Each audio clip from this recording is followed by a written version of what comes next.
आइए question number 18A और 18B देखते हैं। टॉपिक का नाम है retirement and death of the partners, D के ट्वेल्व क्लास 12 की बुक में से। सबसे पहले क्वेश्चन नंबर 18A को पढ़ रहा हूं, उसको देखेंगे। पी के बाद 3 इक्वल पार्टनर्स हैं। गुडविल बुक्स में अपीयर हो रही है 4 लाख रुपए पर, और पार्टनर आर वो रिटायर हो गया है। तो पार्टनर आर रिटायर हो गया है तो गुडविल की वैल्यू कितनी दे रखी है? 2,50,000। हमसे बोला भाई जनरल एंट्री पास कर दो। आइए स्टार्ट करते हैं। सबसे पहले ये बात देखते हैं कि भैया P is to Q is to R, 1 is to 1 is to 1। अब पोजीशन क्या हुई? R रिटायर हो गया। जब R रिटायर हो जाएगा तो R का शेयर कैंसिल कर देंगे, और अब P और Q की रेशो कितनी हो जाएगी? क्योंकि क्वेश्चन में और तो कुछ लिखा नहीं, तो ये हमारी न्यू रेशो हो गई। ये सबसे सिंपलेस्ट फॉर्म है। इसके अंदर ये हमारी न्यू रेशो भी है और यही हमारी गेनिंग रेशो भी हो जाएगी। तो आइए यहां मैं गेनिंग रेशो नहीं कैलकुलेट करूंगा, इसी के थ्रू सारा काम कर दूंगा। जर्नल से स्टार्ट करते हैं।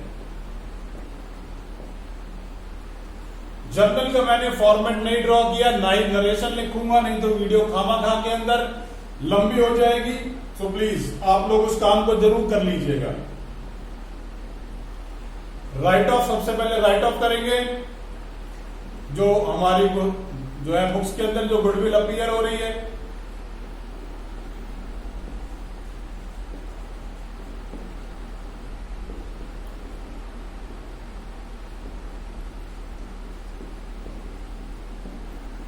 राइट ऑफ की एंट्री होती है ओल्ड पार्टनर्स टू गुडविल, और भाई राइट ऑफ कर दिया। राइट ऑफ का अमाउंट कितना है? गुडविल जो बुक्स में अपीयर हो रही है वो हो रही है 4 लाख के ऊपर, और इक्वल पार्टनर्स हैं तो 1:1:1 में बांट देता हूं।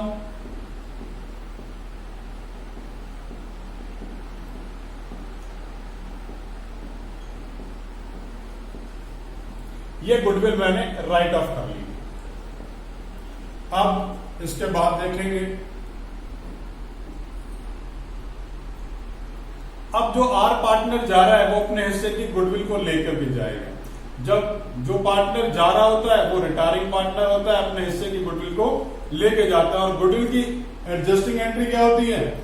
गैंडा सूखे पे भारी है। गैंडा सूखे पे भारी का मतलब क्या हुआ? Gaining to sacrificing, gaining to sacrificing. तो आर जा रहा है, अपना शेयर सैक्रिफाइस कर रहा है, और रह कौन कौन रहे? P और Q। तो ये दोनों पार्टनर गेनिंग हो गए, और R जो है वो हमारा सैक्रिफाइसिंग हो गया। PQ टू R वैल्यू कितनी हो गई? 2,50,000।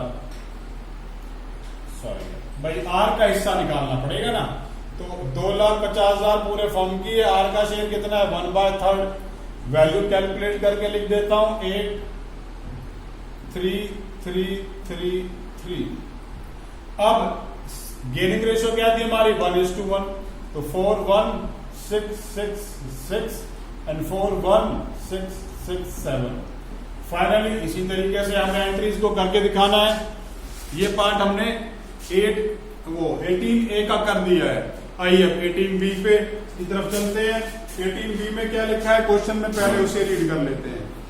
ABC 3 पार्टनर्स हैं, 2:2:1 में शेयर करते हैं। C एक नया पार्टनर आ गया, और उस दिन क्या हुआ? उस दिन गुडविल जो फर्म की जो गुडविल है वो 2 लाख रुपए है, और जो गुडविल पहले से फर्म जो है बुक्स में अपीयर हो रही है वो 1,50,000 रुपए है।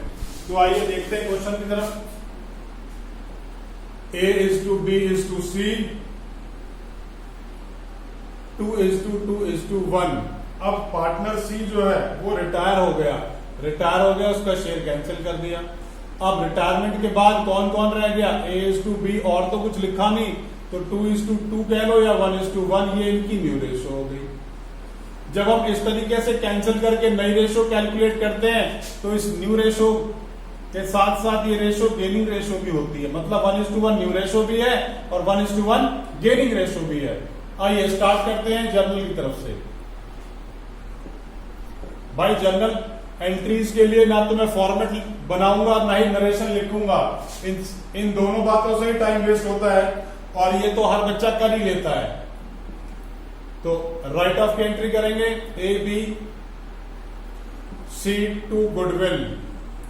गुडविल हमारी जब बुक्स में लिखे होती है तो हम उसे राइट ऑफ कर देते हैं, ठीक है जी। तो राइट ऑफ की एंट्री हो गई ओल्ड पार्टनर्स टू गुडविल।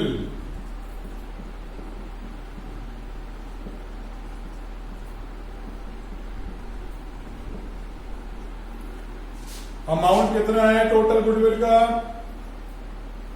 जो हमारी बुक्स में अपीयर हो रही है 1,50,000।